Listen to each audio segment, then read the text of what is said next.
मैत्रिणींनो, आजच्या आपल्या वनिता मंडळ या कार्यक्रमात आपण वत्सला वसंतराव हिरण्य या सखीला आपल्या स्टुडिओमध्ये आमंत्रित केलेलं आहे. या मैत्रिणीने गांधर्व महाविद्यालयाच्या शास्त्रीय गायनाच्या संगीत विशारद पर्यंतच्या परीक्षांचा अभ्यास केलेला आहे. त्यासोबतच MA म्युझिकही आपल्या या मैत्रिणीचं पूर्ण झालेलं आहे. त्याशिवाय साहित्य क्षेत्राचाही विशेष अभ्यास या मैत्रिणीचा आहे. साहित्य लिखाणाची विशेष आवड या मैत्रिणीला आहे. काव्यलेखन असेल, गीत लेखन असेल, त्यासोबतच बालकथा लिखाणाच्या माध्यमातून ही सखी तिच्यातील ही कला वृद्धिंगत करण्याचा प्रयत्न करत असते. तर एकंदरीतच आपल्या या मैत्रिणीच्या साहित्य आणि संगीत क्षेत्रातील प्रवासाविषयी आता प्रत्यक्ष मैत्रिणीशी संवाद साधून माहिती जाणून घेऊया. तेव्हा सर्वप्रथम वत्सला मॅडम, आपलं खूप खूप स्वागत आहे आजच्या कार्यक्रमामध्ये. नमस्कार मॅडम. मला सर्वप्रथम आपणास विचारावंसं वाटतं की साधारणतः असं म्हटलं जातं की विवाहानंतर एक मुलगी बंधनात अडकते आणि तिच्यामधले असलेले गुण हे कुठेतरी हरवले जातात. खरं तर काही मैत्रिणी अशा असतात की त्यांनी त्यांच्यातले जे कलागुण असतात ते विवाहापूर्वी जपलेले असतात, पण विवाहानंतर ते मागे पडत जातात आणि त्या संसारात पुढे पुढे जातात. अशी परिस्थिती आपण अनेक ठिकाणी बघतो. पण तुमचं एक उत्तम उदाहरण आज खरं तर आमच्या सगळ्यांसमोर आलंय की विवाहानंतर तुम्ही तुमच्यातली जी संगीत कला साधनेची सुप्त इच्छा होती, सुप्त कला होती, ते पुढे आणण्यासाठी प्रयत्न केलात. हा चमत्कार कसा घडला बरं? तुमच्या सांगीतिक शिक्षणासाठी तुम्ही केव्हा सुरुवात केलीत आणि तुमचे सांगीतिक गुरु कोण आहेत? तर असं येतंय की मला लहानपणापासूनच गाणे ऐकण्याची प्रत्येकाला जशी सवय असते तशी सवय होती, पण त्या काळी प्रत्येकाच्या घरात रेडिओ सुद्धा नसायचे. नक्कीच. मग त्या सार्वजनिक ठिकाणी जे काही रेडिओ एखाद्याच्या घरी असायचे ते मोठ्याने आवाज करायचे आणि ते गाणे जवळजवळ सगळ्यांना ऐकायला जायचे. नक्कीच. मग अशा वेळेस मला लता दीदींची गाण्यांचा फार मोह होता. जेव्हा जेव्हा त्यांची गाणी लागली तेव्हा तेव्हा मी ती अगदी मनापासून ऐकत होते आणि ती गुणगुणत होते. शाळेमध्ये सुद्धा, कॉलेजमध्ये सुद्धा मला तो एक छंद होता, गाणे फक्त म्हणायचं. अच्छा. हा. तर मग कॉलेजमध्ये गेल्यानंतर आमचे बासरी वादक बहिर्जी कॉलेज वसमत या ठिकाणी चौगुले सर म्हणून होते बासरी वादक. मग ते त्यांचे जे आपले स्वागत गीत आहेत हे आहेत, याच्यामध्ये मला ते घ्यायचे. त्यावेळेस मला सुरांचं आणि तालांचं ज्ञान अजिबात नव्हतं, पण ते मला म्हणायचे, अगं तू संगीत शिक. पण त्यावेळेसची तशी घरची पण हे नव्हते आणि तो विषयच नव्हता. नक्कीच. तो काळच वेगळा होता. पण त्यांचं कुठंतरी वाक्य माझ्या ते अंतर्मनात भेटलं की खरंच आपण संगीत शिकायला पाहिजे. पण तसा प्रसंग पुढे नाही आला. पुढे लग्न झालं. मग ते लग्नामध्ये मुलं मोठी झाली. मुलं 7वी 8वीला गेली जवळजवळ. म्हणजे अर्ध्या वयात मी आले. मिस्टरांच्या बदल्या बँकेत असल्यामुळे तेही सतत बाहेरगावी वगैरे राहत होते. मग अशा वेळेस मला असं वाटलं की आता आपण आपला जो मागचा जो काही राहिलेला भाग आहे तो शेजारीच आमच्या संगीत शिकवणाऱ्या टीचर होत्या, त्यांच्याकडे मग मी सुरू केल्यामुळे मी त्याच्यामध्ये परीक्षा देतच गेले. बरोबर. हा. कारण मला त्याच्यात एवढी ओढी लागली की मी दरवर्षी परीक्षा देत गेले. आणि मग त्याच्यानंतर आमच्या बदल्या होत होत होत शेवटी मी औरंगाबादला आले. औरंगाबादला पंडित नाथराव नेरळकर गुरुजी यांच्याकडे. इतकं दिग्गज व्यक्तिमत्व पंडित नाथराव नेरळकर गुरुजी म्हणजे खरोखर संगीत कला साधनेतील अतिशय पूजनीय, अतिशय वंदनीय असे गुरुजी. आणि त्यांच्याकडनं तुम्हाला. हा. त्यांच्याकडे मी विशारद झाले. 96ला मी त्यांच्याकडे गेले आणि त्याच्यानंतर मग त्यांनी ते परीक्षेला वगैरे सगळ्या माझ्या परीक्षा करून घेतल्या. मग इथे मग गांधर्व महाविद्यालयाच्या पूर्ण विशारद पर्यंतच्या परीक्षा नेरळकर सरांच्या मार्गदर्शनाखाली मी पूर्ण केले. किती छान आणि किती मोठं खरं तर तुमचं भाग्य म्हणावं लागेल. शास्त्रीय संगीत क्षेत्रातील दिग्गज असे पंडित नाथराव नेरळकर गुरुजी आणि त्यांच्याकडनं तुम्हाला संगीताचे धडे गिरवायला मिळणं खरोखर ही अतिशय खरोखर. तसं माझं वय पण त्यावेळेला जास्त होतं, पण सरांनी कौतुक करायचे माझं की या वयात सुद्धा ही बाई शिकण्याचा प्रयत्न करते. तर त्यांच्या दृष्टीनं माझं कौतुकच होतं. किती छान, किती छान. आता तुम्ही म्हणालात की तुमचं सुरुवातीला BA इकॉनॉमिक्स झालेलं होतं आणि मुळात म्युझिक हा सब्जेक्ट BA साठी तुमचा नव्हताही, पण पुढे तुम्ही MA म्युझिक केलं. मग MA म्युझिक कडे कशा आलात बरं तुम्ही? मला ते विशारदचे जे सर्टिफिकेट आहेत हे BA चे सर्टिफिकेट आहेत. तर याच्यानंतर मला सरांनी पण सांगितलं की तुम्ही आता पुढे MA करावं ही इच्छा होती आणि मग त्या सर्टिफिकेट मला ऍडमिशन मिळालं. म्हणजे संगीत विशारद तुम्ही केल्यामुळे तुम्हाला MA म्युझिकला ऍडमिशन मिळालं आणि तुमची जी सुप्त इच्छा होती तुमच्या मनातली, शैक्षणिक क्षेत्रातही तुम्हाला संगीत हा विषय घेऊन तुमचं शिक्षण पुढे न्यायचं होतं, ते तुम्हाला पुढे नेता आलं. अच्छा मॅडम, आपला हा संवाद तर असं चालू राहीलच, आपल्या गप्पा तर रंगणारच आहेत, कारण साहित्य आणि संगीत हे दोनही विषय तुमच्या आणि माझ्या दोघींच्याही अतिशय जवळचे आणि आवडीचेही विषय आहेत. त्यामुळे या गप्पा तर अशाच रंगतील. पण तत्पूर्वी तुमच्या आवाजात एक गोड भावगीत ऐकायची मला खूप इच्छा आहे. कुठलं गीत सादर करायला आपण आता? नाविका रे नाविका रे वारा वाहे रे, डौलाने हाक जरा आज नाव रे. नाविका रे वारा वाहे रे, डौलाने हाक जरा आज नाव रे. सांज वेळ झाली आता पहिलं माझे गाव रे. नाविका रे वारा वाहे रे, डौलाने हाक जरा आज नाव रे. आषाढाचे दिस गेले, श्रावणाचा मास सरे भादवा आला. माझा राऊ मनामध्ये फुलून गेला. आषाढाचे दिस गेले, श्रावणाचा मास सरे भादवा आला. माझा राऊ मनामध्ये फुलून गेला. धाव घे बघ माझे मन, नाही त्याला ठाव रे. नाविका रे वारा वाहे रे, डौलाने हाक जरा आज नाव रे. नाविका रे. क्या बात है. म्हणजे या वयातही अगदी श्वासही तुमचा खरं तर पोहोचत नव्हता. छान असं गीत तुम्ही सादर केलं. खूप छान मॅडम.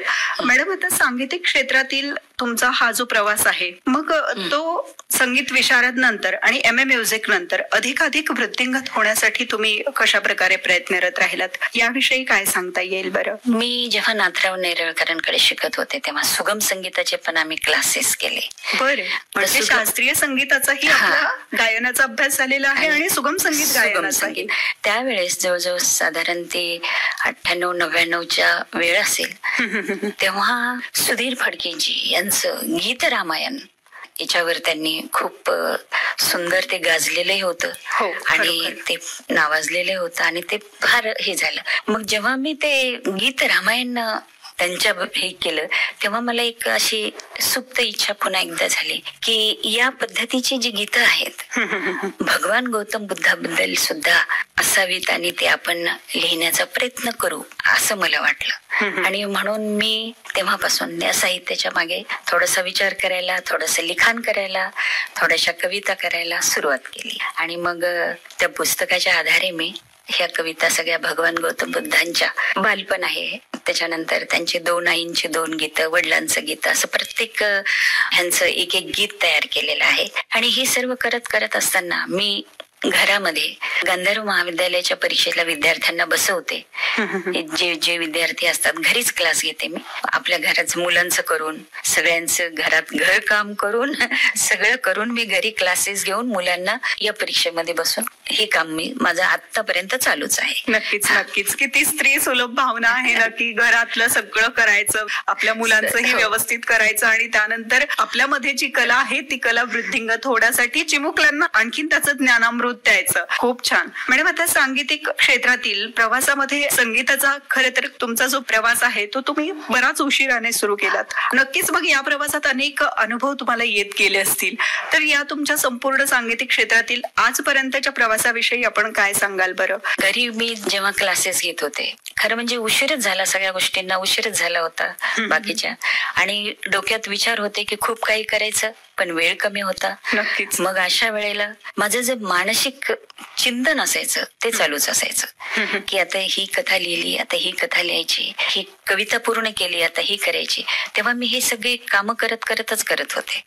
म्हणजे मी हाताने कामं करायचे, हात कुटुंबाला दिलेले होते आणि माझं मन आणि बुद्धी हे फक्त माझं स्वतःच होतं. याच्यातूनच मी ते सगळं लिखाण केलं, सगळं हे केल्या. त्याच्यानंतर मी डीएड कॉलेजवर थोडी शिकवायला पण होते. क्लासेस पुण्यालाही एका ठिकाणी मी शाळेमध्ये मला म्युझिक टीचर म्हणून घेतलेलं होतं. तिथे 2 वर्ष झाले. कोरोना झाल्यानंतर वापस आले मी. आता सध्या सुद्धा मी एका शाळेवर संगीत टीचर म्हणून आहे.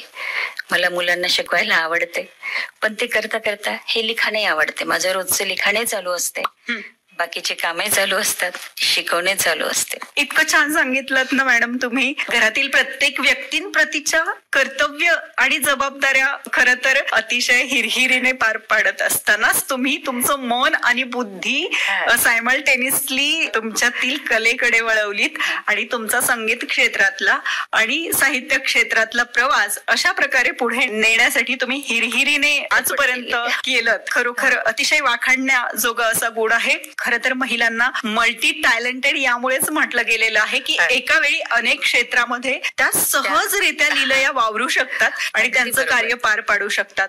आणि हे प्रत्यक्ष तुमच्या उदाहरणाद्वारे सगळ्याच मैत्रिणींनी आज जाणून घेतलेलं आहे. मॅडम, कोणतीही शास्त्रशुद्ध कला शिकणं म्हणजे खरं तर सुसंस्कारित होणं.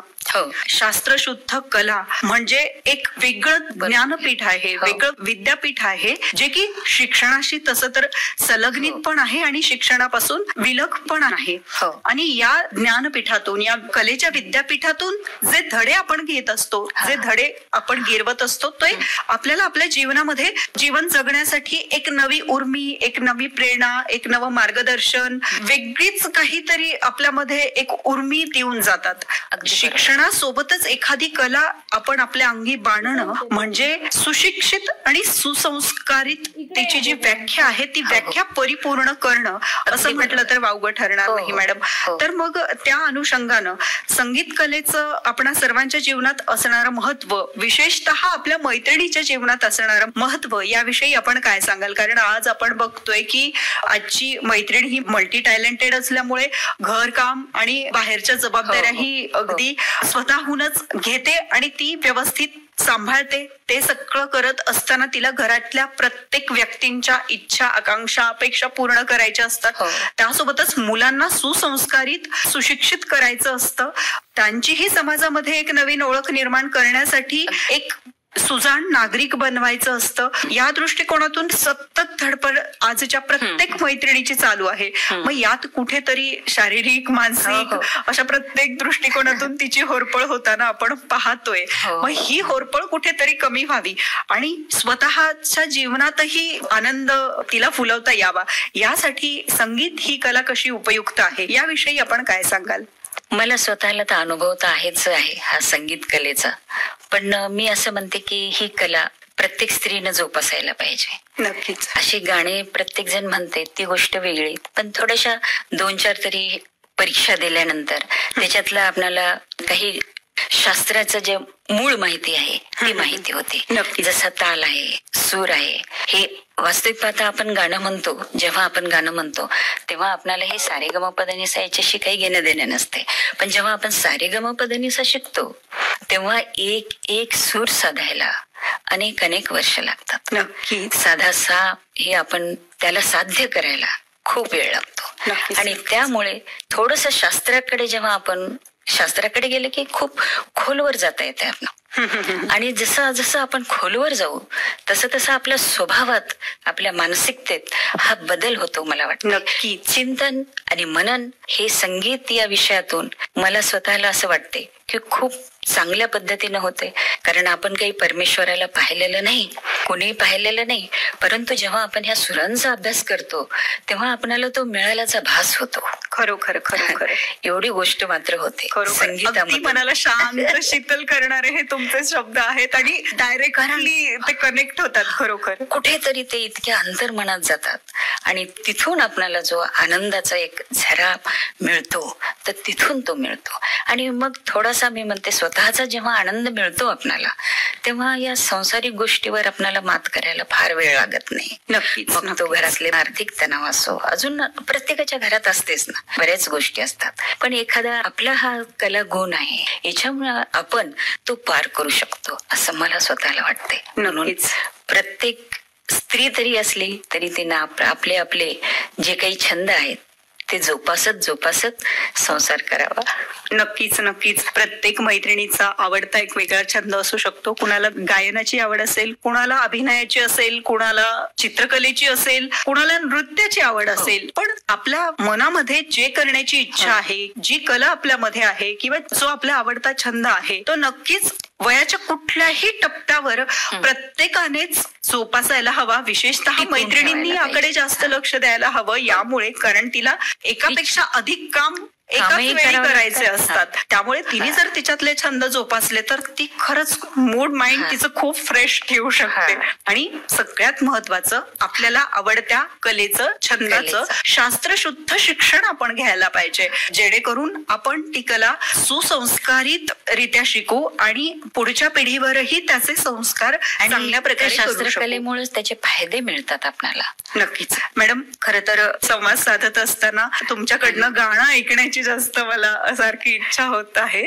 तर आता कुठलं गाणं सादर कराल बरं आजच्या कार्यक्रमामध्ये आपण? माळ्याच्या मळ्यामध्ये पाटाचं पाणी जात, गुलाब जाई जुई मोगरा फुलवित. माळ्याच्या मळ्यामध्ये पाटाचं पाणी जात, गुलाब जाई जुई मोगरा फुलवित. माळ्याच्या मळ्यामध्ये पाटाचं पाणी जात, दादाच्या मळ्यामध्ये मोठच मोठ पाणी, पाजी तिरान सारा मायेची वयनी.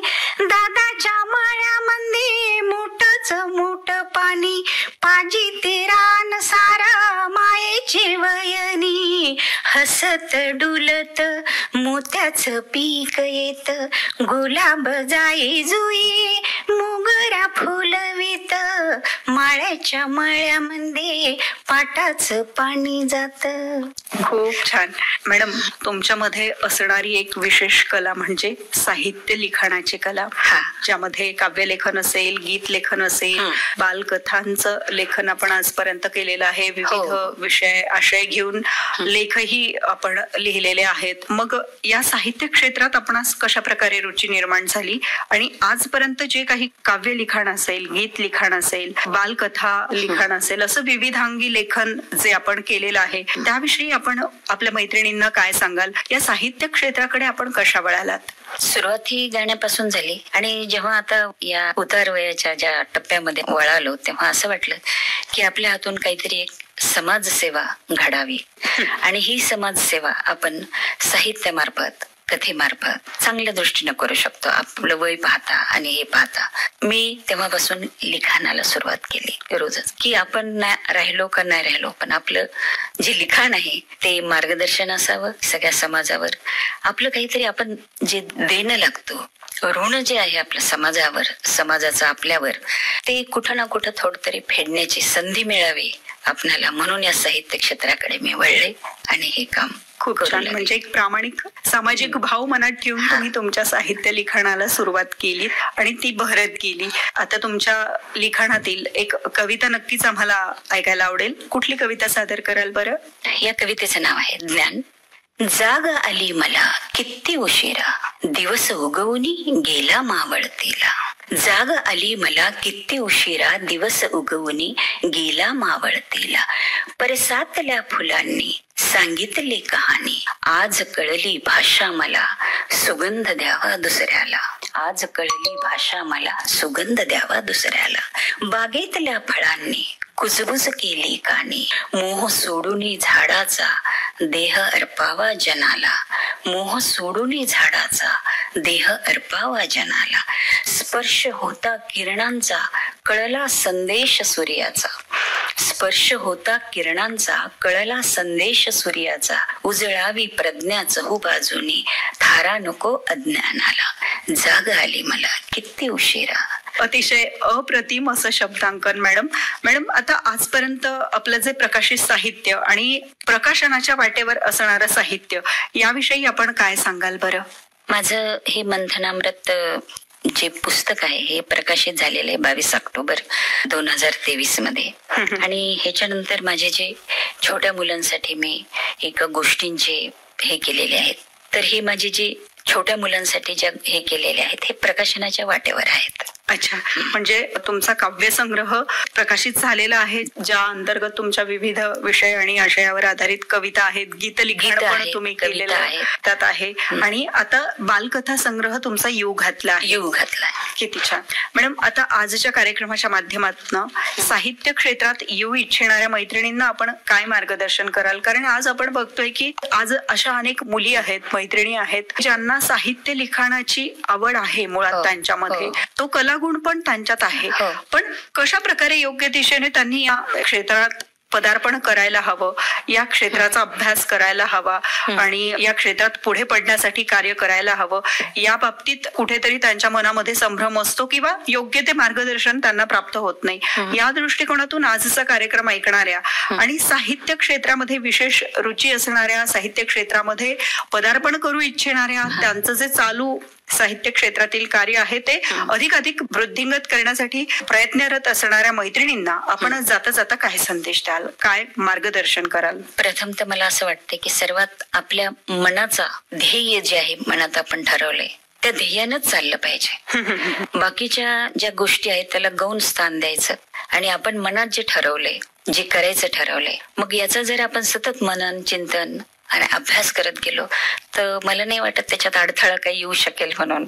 आणि तुम्ही जितका त्यामध्ये खोलाने विचार कराल तेवढं तुम्हाला रस्ते सापडत जातात, मार्ग मिळत जातात. आणि तेवढं पण आपण प्रामाणिकपणे बाकीच्या गोष्टीकडे दुर्लक्ष करून बाकीची कामं करता करता आपले जे बौद्धिक आणि मानसिक आहे आपण त्याच्यावर चिंतन मनन करतो. याच्यात जर कंटिन्यू आपण त्याला जर साहित्यामध्ये हे केलं तर त्याच्यातून मला असं वाटतंय की आपल्या इच्छा पूर्ण होतात, समाजाच्या इच्छा पूर्ण होतात आणि सर्वांना एक छानसा आनंद मिळतो. नक्कीच नक्कीच. खूप छान असं मार्गदर्शन तुम्ही या साहित्य क्षेत्रात येऊ इच्छिणाऱ्या मैत्रिणींसाठी केलं. मॅडम, आज तुम्ही आमच्या स्टुडिओमध्ये आलात आणि अगदी बालमैत्रीण असेल, तरुण मैत्रीण असेल, प्रौढ वयातील मैत्रीण असेल किंवा उतार वयाकडे वळलेली मैत्रीण असेल, प्रत्येक मैत्रिणीला एक छानसा, एक आदर्श, प्रेरणादायी व्यक्तिमत्व आजच्या या कार्यक्रमाच्या माध्यमातून तुमच्या रूपात मिळालेलं आहे असं म्हणायला काही हरकत नाही. प्रौढ वयात येऊन तुम्ही तुमच्यातल्या कला जोपासल्यात आणि त्या वृद्धिंगत करण्यासाठी प्रयत्न केलात. करिअरच्या दृष्टिकोनातून तुम्ही त्या क्षेत्राकडे वळालात आणि यश संपादन केलं. आज आपण आमच्या स्टुडिओमध्ये आलात आणि आमच्याशी छानसा संवाद साधलात, त्याबद्दल आपले खूप खूप धन्यवाद आणि आयुष्यातील यापुढील आपल्या वाटचालीसाठी आमच्या संपूर्ण आकाशवाणी परिवारातर्फे खूप सारे शुभेच्छा. धन्यवाद. मैत्रिणींनो, आत्ताच आपण वनिता मंडळ या कार्यक्रमामध्ये साहित्य आणि संगीत या दोनही क्षेत्रात यशस्वी वाटचाल करणाऱ्या वत्सला हिरण्य यांची सुमेधा कुलकर्णी यांनी घेतलेली मुलाखत ऐकलीत.